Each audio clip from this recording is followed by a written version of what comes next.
Turn now to immigration, as I just said with the senator. Republicans went after Homeland Security Secretary Alejandro Mayorkas this past week for the administration's plan to end COVID-era Title 42 immigration restrictions. Representative Clay Higgins of Louisiana called on Mayorkas to resign. And Ken Buck of Colorado even questioned Mayorkas' loyalty to the country. My constituents want you impeached because they believe you've committed treason. They believe you're a traitor. But beyond that absurd grandstanding, there are Democrats who have concerns about the administration's Title 42 plans, especially at a time of record crossings at our southern border. So joining me now is Secretary Mayorkas. Mr. Secretary, welcome back to Meet the Press. Good morning, Chuck. Pleased to be here. Let me just start with the type of conversation you had with Judiciary Committee members this week. Why do you think they've personalized this on you? Chuck, I'm focused on mission. I'm focused on supporting the workforce of the Department of Homeland Security and getting our work done. That's what I'm focused on. Do you feel like you're a proxy for attacks on other people? I don't speculate about the motives, the political motives of the personal attacks. I have resolve. It's an important human quality when one has incredibly important work to do on behalf of the country. All right, let's talk about Title 42. You put out a 6-point plan. Let me put up some bullet points about it. Surging resources to the border, enforcing legal consequences, target some transnational criminal organizations, and try to deter migration in the first place. When I saw the 6-point plan, I was like, this is what has been said about what the Biden administration has said they were going to do with the border for months. What is so new about this? And I ask that because if this is sort of similar to what we've already been doing, then it's not working. Chuck, the plan wasn't devised last week when it was published. This is a plan that we've been working on since September of last year. We understood that the Title 42 Public Health Authority, the CDC, would not be around forever. And so we've been executing on this plan for months, and we're intensifying our efforts. We're adding resources to it to address the potential for an increase in migration once Title 42 comes to an end. That's what we do. And it's a multifaceted plan, not only with respect to the infusion of additional resources to the border, the surge of personnel, the surge of transportation capabilities, medical support, increased facilities, but it's also working south of our border with our partners in the region. Because what we are experiencing in the United States is not unique to us. This is a regional challenge that requires a regional solution. Do you know that there are more than 1.8 million Venezuelans in Colombia right now? This is something that is being experienced throughout the hemisphere and the world, as we so powerfully see in Europe. There's no doubt one of the potential tools you could have used, the State Department rescinded these sort of third-party agreements that the Trump administration had negotiated, which is if you want to make an asylum claim in the United States and you're not from a border country, make the asylum case first in a border country. So from Honduras, go to Guatemala first. Is that a tool that would make your job easier? You know, Chuck, I don't think there'd be very many experts who would say that Guatemala is a safe third country. We see a tremendous amount of migration from Guatemala. Some of the concerns that force people to flee their homes are resident in Colombia. And we've been speaking with our counterparts in Guatemala. We've been speaking with our counterparts in Guatemala about those challenges. Economic despair, violence, corruption, extreme weather events.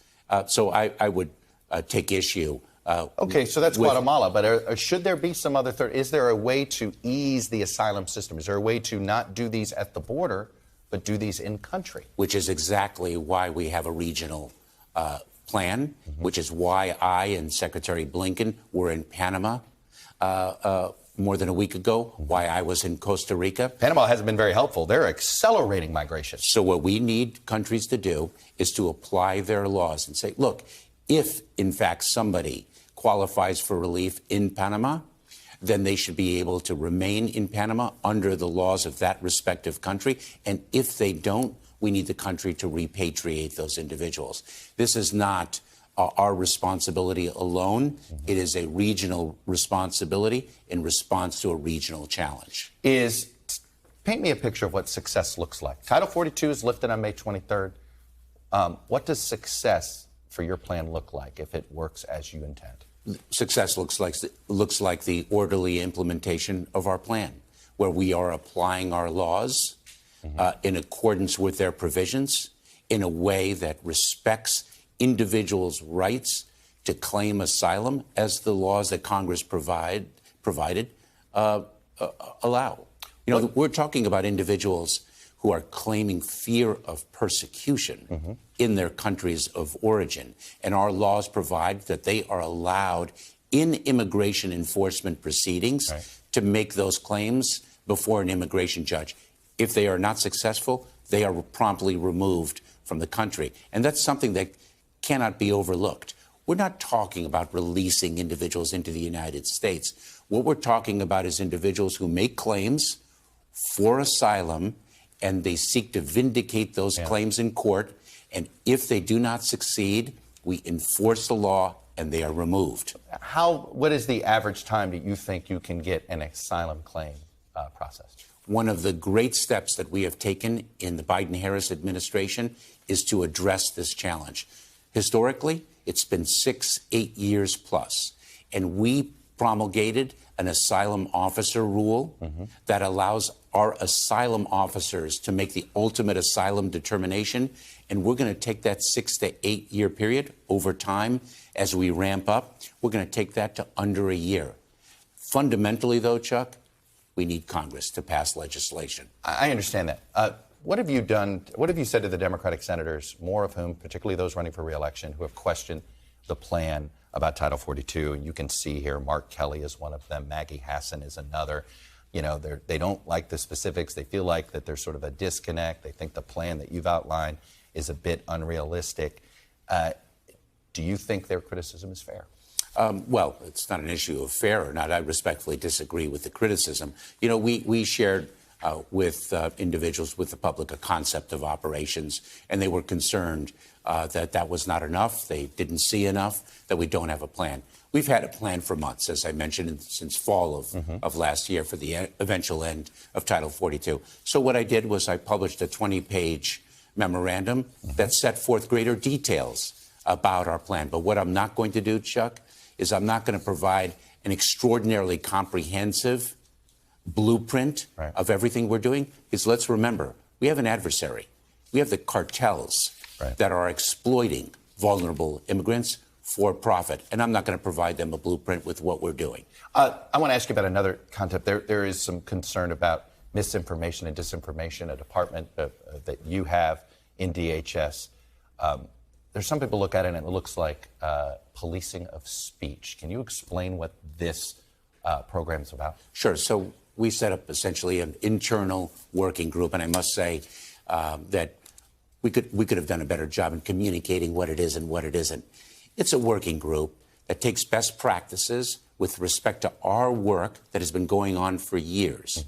Best practices on how to do that work, the work of addressing disinformation that presents a threat to the security of our country, how to do that work in a way that does not infringe on free speech, does not infringe on civil liberties. So this working group takes best practices and disseminates those best practices to the operators. Do you think the person you chose to head of it expressed too much politics on their Twitter feed and it's caused some consternation? Eminently qualified individual, a recognized expert on battling the threat of disinformation that presents a threat to the security of our homeland, from Russia, from China, from Iran, from the cartels. All right, Secretary Mayorkas, you have a big job. Thanks for coming on and spending. Thanks for watching our YouTube channel. Follow today's top stories and breaking news by downloading the NBC News app.